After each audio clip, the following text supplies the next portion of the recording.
A സഖ്യം തന്നെ മൂന്നാം വട്ടവും അധികാരത്തിലേറുമെന്ന് ഉറപ്പായിട്ടുണ്ട്. നിതീഷ് കുമാറും ചന്ദ്രബാബു നായിഡുവും മോദിക്ക് പിന്തുണയും അറിയിച്ചിട്ടുണ്ട്. പക്ഷേ ഇന്ത്യയിലെ രാഷ്ട്രീയ സാഹചര്യങ്ങളാണ് എങ്ങനെ വേണമെങ്കിലും മാറി മറിയാം. അങ്ങനെ ചില സഖ്യ സാധ്യതകൾ നമുക്കൊന്ന് വേഗത്തിൽ പരിശോധിക്കാം. നിലവിൽ 292 സീറ്റുകളാണ് BJP നയിക്കുന്ന NDA മുന്നണിക്കുള്ളത്. അതിൽ ഏറ്റവും പ്രബലമായ കക്ഷി BJP തന്നെ. 240 സീറ്റുകൾ അവർക്കുണ്ട്. JDU നിതീഷ് കുമാറിന്റെ JDU 12 സീറ്റുകളുമായി നിൽക്കുന്നു. തെലുങ്ക് ദേശം പാർട്ടി ചന്ദ്രബാബു നായിഡുവിന്റെ തെലുങ്ക് ദേശം പാർട്ടിക്ക് 16 സീറ്റ്, ശിവസേന ഷിൻഡെ വിഭാഗം അതിന് 7 സീറ്റുമാണ്. മറുഭാഗത്ത് ഇന്ത്യ മുന്നണിക്ക് 234 സീറ്റുകളാണ്. അതിലേറ്റവും വലിയ കക്ഷി കോൺഗ്രസ് ആണ്. ഇനി NDAയിൽ നിന്ന് നിതീഷ് കുമാറോ ചന്ദ്രബാബു നായിഡു ഒക്കെ ഈ പക്ഷത്തേക്ക് മാറിയാൽ എന്ത് സാധ്യതകളെന്ന് നോക്കാം.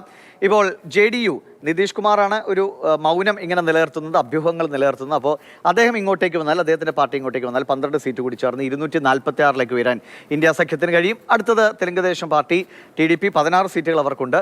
അവർ ഇന്ത്യ സഖ്യത്തിലേക്ക് എത്തിയാൽ 262 എന്ന അക്കത്തിലേക്ക് എത്താൻ ഇന്ത്യ മുന്നണിക്ക് കഴിയും.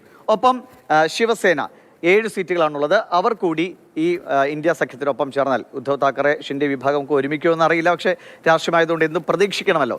അങ്ങനെയെങ്കിൽ 269 എന്ന സീറ്റിലേക്ക് എത്താൻ ഇന്ത്യ സഖ്യത്തിന് കഴിയും. 272 നമ്മുടെ മാജിക് നമ്പർ ഭരിക്കാൻ വേണ്ടത്. അപ്പോൾ ആ 3 സീറ്റുകൾ സ്വന്തമാക്കാൻ ഏതെങ്കിലും വിധത്തിൽ ചില സ്വതന്ത്രരുണ്ട്. 18ഓളം മറ്റു പാർട്ടികളിലെ സ്വതന്ത്രമായിട്ടുള്ള അംഗങ്ങളുണ്ട്. അവരുടെയൊക്കെ പിന്തുണ ആർജിക്കാൻ ഇന്ത്യ സഖ്യത്തിന് കഴിയുമോ? അങ്ങനെ ഒരു മൂവിലേക്ക് ഇന്ത്യ സഖ്യം പോകുമോ എന്ന് ഇപ്പോഴും വ്യക്തമല്ല. NDA ഉറപ്പിച്ചു തന്നെ നിൽക്കുന്നു തങ്ങൾ ഭരിക്കുമെന്ന്. എന്തായാലും ഇന്ത്യൻ രാഷ്ട്രീയമാണ് അത്. 95-നും 2000-നും ഒക്കെ ഇടയിലുള്ള നിലയിലെ ഒരു സഖ്യകക്ഷി തർക്കവിതർക്കങ്ങളുടെ കാലത്തേക്ക് മടങ്ങിപ്പോകുമോ എന്ന് നമുക്കറിയില്ല. കാത്തിരിക്കാം.